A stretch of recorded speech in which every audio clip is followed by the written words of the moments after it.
Olá, quarto ano, como é que vocês estão? A tia tava morrendo de saudades de vocês.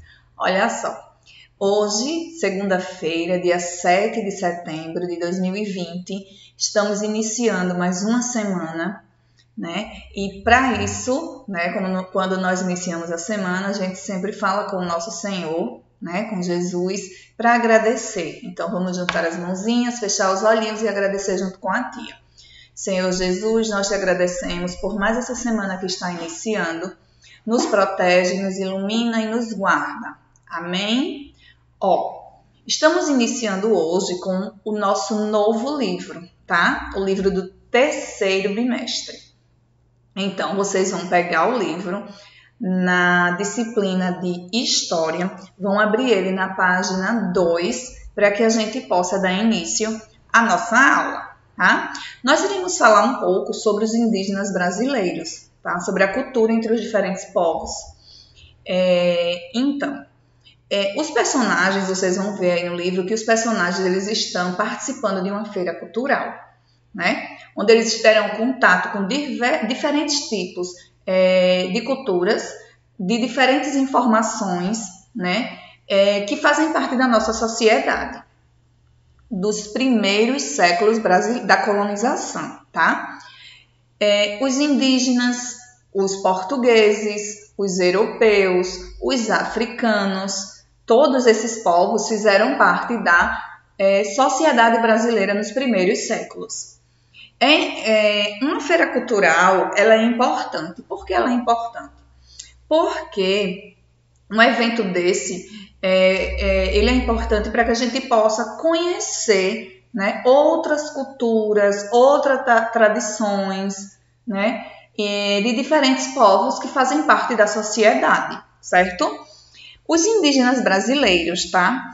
Ita, que é o personagem do livro, o Ita, ele faz parte da sociedade indígena, né? Ele é de origem indígena. É importante que a gente possa reconhecer a importância desses indígenas, dos índios, tanto para a formação cultural, né, brasileira, para a nossa formação cultural brasileira.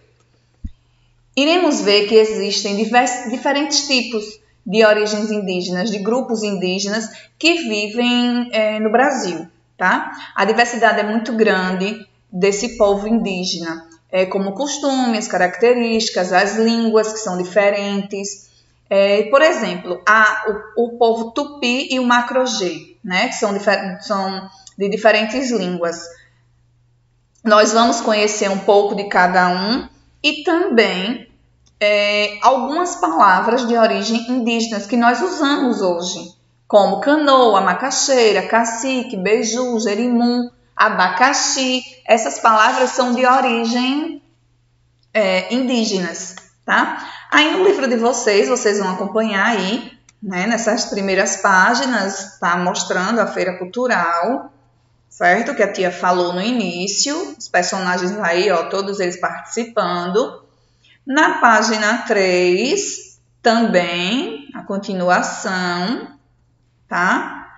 Vem fazendo algumas perguntas que a gente responde oralmente, tá? Sobre a cultura, sobre a feira, que nós iremos responder oralmente. E na página seguinte, que é a página 4, ele vem falar um pouquinho sobre os indígenas brasileiros, que a tia também já falou lá no início, tá? A professora Elaine propôs um desafio aos alunos na aula de História. Pediu que cada aluno contasse um pouco da origem e de alguns costumes de seus familiares mais antigos. O primeiro a falar foi Ita. Quem vai ser o primeiro? Eu conto primeiro sobre meus antepassados. Isso, Ita, eu tenho muita curiosidade sobre a sua cultura. Então, vamos começar. Sobre qual grupo Ita irá falar na aula? Lembra que no início da explicação a tia falou qual é a cultura do Ita. 2. O que você sabe sobre o grupo relatado por Ita? Conheça a seguir o que Ita contou à professora e aos colegas. Depois, comente o que você já sabia e o que você aprendeu com ele. Vamos lá. Os grupos indígenas no Brasil. Há pouco mais de 500 anos, estima-se que aqui havia de 3 a 5 milhões de indígenas. Eles representavam mais de 1.000 povos com línguas e culturas diferentes. Ita contou que as populações indígenas recebem seus nomes de acordo com as línguas faladas por cada uma. Cada língua faz parte de um ramo de línguas maior que, por sua vez, está associada a um tronco linguístico, ou seja, uma língua que deu origem a todas as outras. Assim, a língua guarani faz parte da família de línguas tupi-guarani, que está ligada ao tronco tupi. Vamos lá. 3. Assim como os povos indígenas, o Brasil também tem uma língua, ou seja, um idioma. É graças a ela que as pessoas conseguem se comunicar. Qual é essa língua? Então, qual é o nosso idioma? Tá? 4.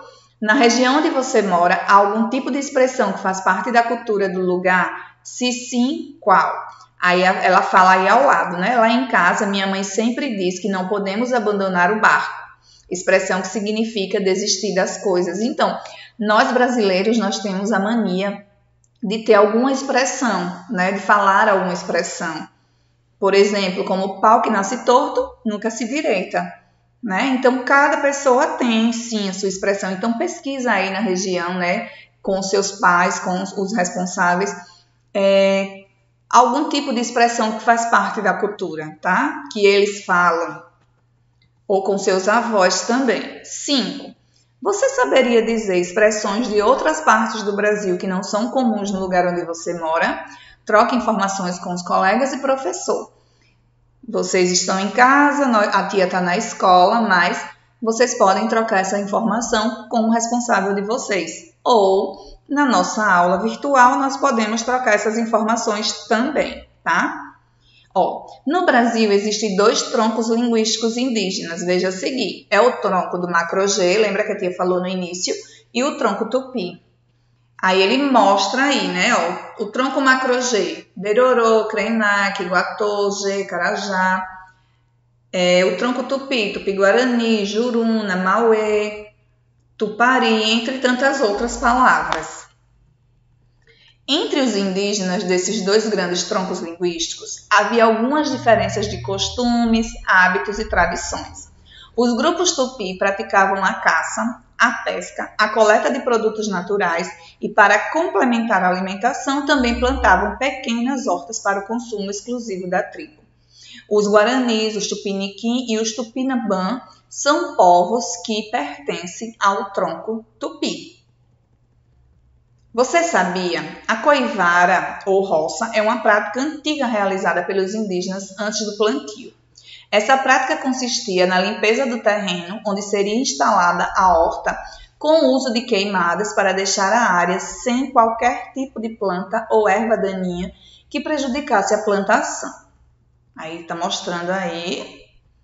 Os grupos tupi estavam distribuídos em áreas da Amazônia, do Centro-Oeste e em quase toda a costa do Brasil. Ele mostra aí os indígenas de etnia Surini, a Surini, que vivem no Tocantins, e ao lado a família dos indígenas da etnia Mibia-Guarani, que são eles produzindo instrumentos musicais na aldeia. Minha família é um dos grupos Chavante, do grupo Chavante, a tribo dos meus antepassados. Faz parte do tronco linguístico Macro-G. Ita contou que, além dos chavantes, outros exemplos de povos que fazem parte do tronco linguístico Macro-G são os Bororó, os Carajás e os Caiapó. Essas populações habitavam o interior do território brasileiro. No início, eles eram um grupo caçadores-coletores, mas com o tempo aprenderam as técnicas da agricultura. Para os povos tupi e os Macro-G, alguns hábitos e costumes eram semelhantes. Para ambos, a natureza era algo que fazia parte da vida da comunidade. Os rios e os cursos de água, por exemplo, eram muito importantes para o modo de vida dessas populações. Eles eram utilizados como fonte de alimento, para o lazer e como via de transporte. 6. Por que a natureza era importante para a vida das comunidades indígenas? De que maneira você vê a importância da natureza nos dias de hoje? Os grupos indígenas viviam em comunidades onde tudo que era coletado ou produzido era dividido igualmente entre todos. Elas podiam variar de tamanho e ser permanentes ou temporárias. As famílias eram a base da organização social da comunidade. Elas geralmente eram numerosas e o homem mais velho liderava o grupo. Todos respeitavam esse tipo de liderança e os chefes de cada família participavam de um conselho que ajudava o líder da aldeia a tomar as decisões. Então tá aí, ó, vista da aldeia Caxinguá, no Acre. Nas comunidades indígenas, o trabalho era dividido entre tarefas dos homens e a tarefa das mulheres. Geralmente, os homens eram responsáveis pela obtenção de alimentos, a guerra e a organização da aldeia. As mulheres ficavam responsáveis pelo plantio nas roças, a confecção de alguns utensílios domésticos e o cuidado com as crianças pequenas. Aí nós estamos vendo as fotos aí. E na número 8 ele pergunta como é a organização das atividades em sua família.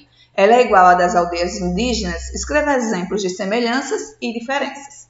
Certo? Nós estamos encerrando com a aula de história. Em seguida, vocês ficam com a aula de português.